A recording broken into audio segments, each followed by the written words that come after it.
Hi, I'm Dan. Oh, what the hell? I'm so tiny. If you were watching me in a movie theater or even like on a big TV, I would look great right now. But you're probably not. Like a growing number of Slate video viewers, you're probably watching me on a phone or some other kind of mobile device. All right, how about this?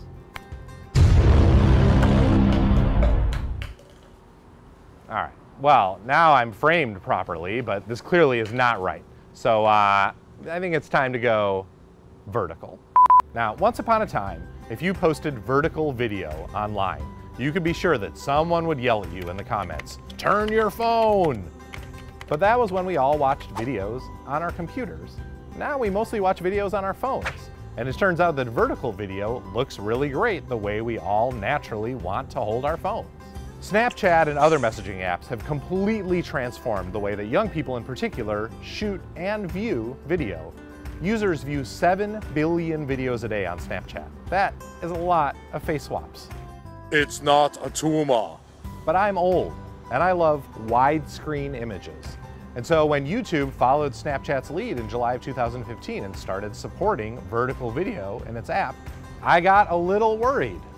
Where is the art in a vertical video? Sure, vertical is great for showing off your skateboard tricks, or demonstrating how hot you are without having to pan down, or periscoping an alien invasion. So what happens when the generation that learned to watch video this way starts asking why movies and TV are made this way? What's happening? What happened? What happened? Oh, what the fuck's happening? Oh, man, man. Hollywood's gonna chase that young person money sooner or later. So what will happen to the art form that I love? As the video journalist and consultant Zina Barakat has pointed out, some of the very first films ever shot were shot vertically, but filmmakers soon settled into the so-called Academy ratio, or 1.375 to 1. The mid-century growth of television led studios to compete with ever wider screens.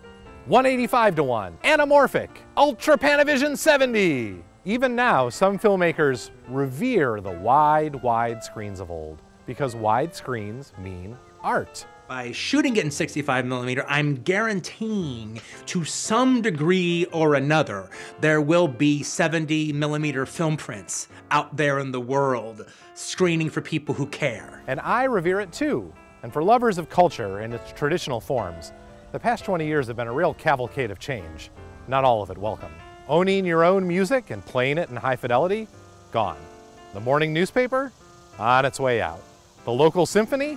On its last legs. In the next 20 years, is the experience of going to a movie theater and watching a film on a beautiful wide screen going extinct too? Think of all that we would lose. We would lose spectacle. Right now, action movies and sci-fi adventures and fantasy epics, they all demand the wide screen.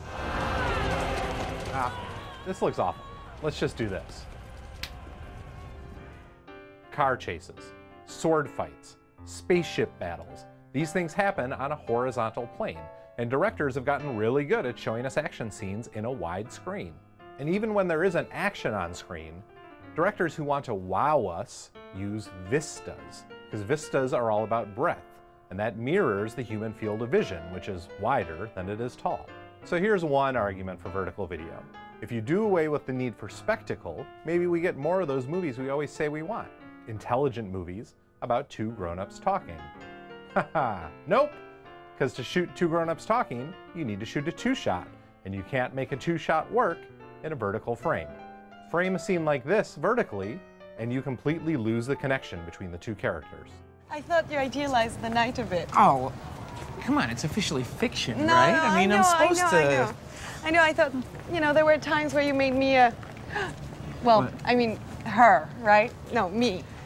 Okay, whatever. And don't even get me started on what happens when you have more than two people in a shot. A widescreen image can accommodate 3 people, 4 people, 5 people, a whole hen house full of chickens, and it won't look crowded. Well, maybe it's a little crowded.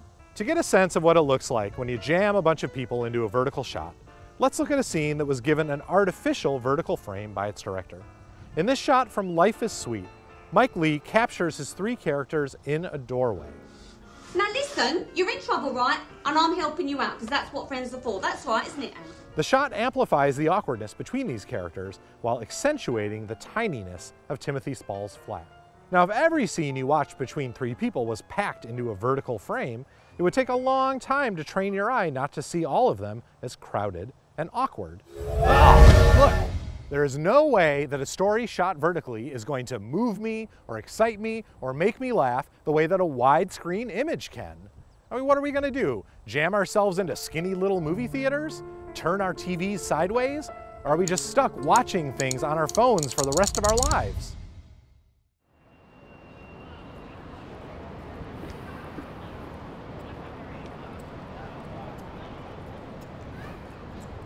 On the other hand, in the June 1927 issue of Motion Picture Magazine, a whole bunch of big guns of early Hollywood were pretty convinced those newfangled talking pictures would never take off. Take Jesse Lasky, vice president at Paramount. He says,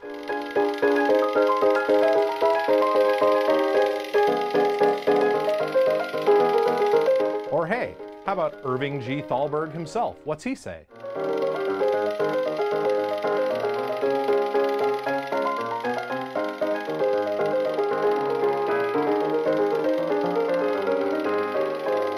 Surprise, surprise! Directors found ways to make great movies with talking in them. I want to be alone. Oh, surprise, surprise! Directors found ways to make great movies in color.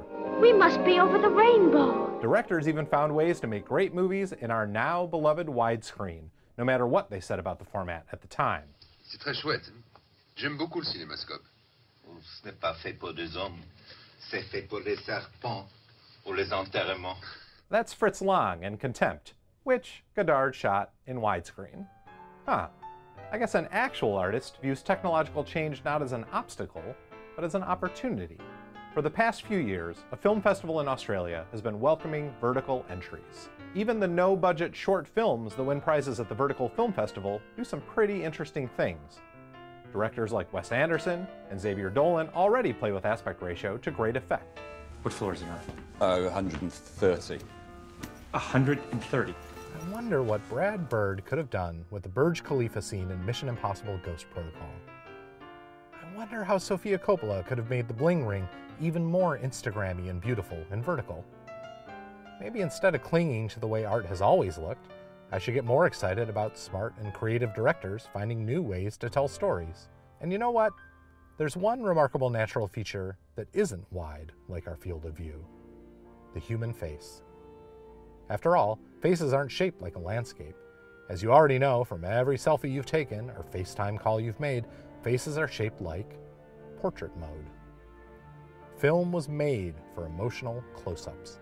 And whatever else we learn about vertical video in the next 20 years of filmmaking, we know vertical video loves a face.